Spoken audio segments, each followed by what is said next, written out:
दरम्यान आता बातमी आहे मविया संदर्भातल्या आंदोलनाआधीच आता मवियामध्ये रडारड सुरू झाली आहे। काँग्रेस प्रदेशाध्यक्षांना राज ठाकरेंची सावली सुद्धा नकोशी झाली आहे। निवडणूक आयोगाच्या शिष्टमंडळापासून हर्षवर्धन सकपाळ आता दूर झालेले आहेत।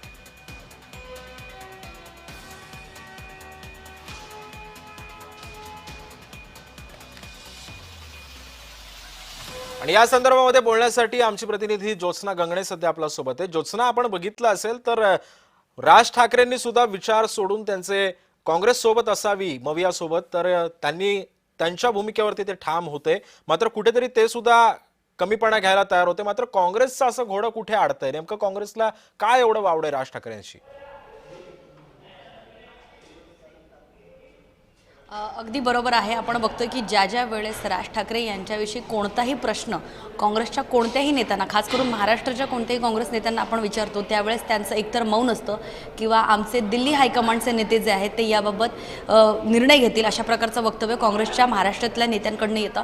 आपण कालसुद्धा महाराष्ट्राचे काँग्रेस प्रभारी रमेश चेन्नीथाला यांना जेव्हा विचारलं की जे निवडणूक आयोग अधिकारी यांना भेटण्यासाठी महाविकास आघाडीचे नेते आणि त्याचबरोबर शेतकरी नेते अजित नवले हे एकत्र जाणार आहेत, तर त्यामध्ये राज ठाकरे यांचं सुद्धा त्या पत्रामध्ये नाव आहे, जिथे संजय राऊत यांच्या स्वाक्षरी असलेलं हे पत्र आहे। त्यामुळे संजय राऊत हे महाविकास आघाडीचे आणि एकूणच इंडिया अलायन्सचे जे आहे ते महत्त्वाचा दुवा आहे। महाराष्ट्रामध्ये महाविकास आघाडी स्थापन करण्यासाठी सुद्धा संजय राऊत यांची महत्त्वाची भूमिका होती आणि त्याचबरोबर संजय राऊत यांनी वारंवार माध्यमांसमोर सुद्धा स्पष्ट केलं की जे राज ठाकरे आहेत त्यांना सुद्धा अनेकदा जे आहेत त्यांनी काँग्रेसविषयी जी आहे ती पॉझिटिव्ह, म्हणजे नेमकं राज ठाकरे का नकोयत? काय वावडं आहे राज ठाकरेंचं काँग्रेसला? का काँग्रेसचे नेते असं म्हणतायत की आम्हाला राज ठाकरे नकोयत?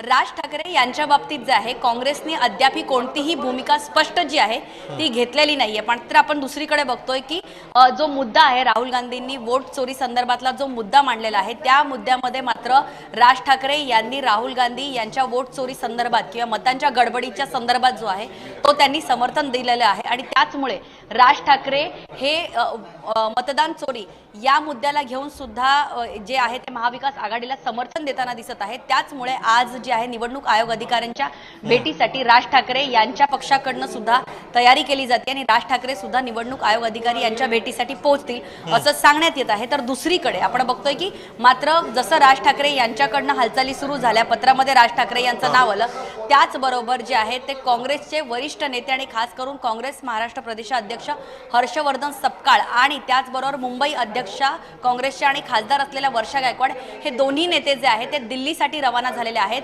कारण असं सांगितलं जात आहे की दिल्लीमध्ये काँग्रेसच्या हायकमांड नेत्यांसोबत हर्षवर्धन सकपाळ आणि वर्षा गायकवाड यांची भेट होणार आहे आणि त्यासाठी आजचाच दिवस का निवडावा, त्याचबरोबर हे पत्र जे आहे ते काल काढण्यात आलेलं होतं। त्यामुळे संजय राऊत यांना ही कल्पना होती की नव्हती आणि असं असून सुद्धा जर महाविकास आघाडीचे नेते खास करून ज्याच्यामध्ये काँग्रेस हा वारंवार दावा करतो की ते मोठा भाऊ आहेत, मग असा जो मोठा भाऊ ज्यांचे पक्षाचे मुख्य नेते त्याचबरोबर केंद्रातले विरोधी पक्षनेते राहुल गांधी यांनी देशभरामध्ये ही मोहीम राबवली की मतदान चोरी जी आहे ती होत आहे, मतांमध्ये जे आहे घोटाळा होत चाललेला आहे, असं असताना जेव्हा महाविकास आघाडीचे नेते आणि एकूणच विरोधक जे आहे ते एकत्र जाऊन जर निवडणूक आयोग अधिकाऱ्यांना भेटत असतील आणि महाराष्ट्रातल्या स्थानिक स्वराज्य संस्थेच्या निवडणुका अवघ्या काही महिन्यावरती येऊन ठेपलेल्या असताना महाविकास आघाडीचा एक सूर या ठिकाणी एक सूर आलेला पाहताना दिसत नाहीये आणि त्याचमुळे पुन्हा एकदा ठाकरे आणि काँग्रेस यांच्यामध्ये पुन्हा एकदा वितुष्ट, म्हणजे आपण विधानसभेच्या थोडासा थांबवतो। मंत्री आता चंद्रशेखर बावनकुळे सध्या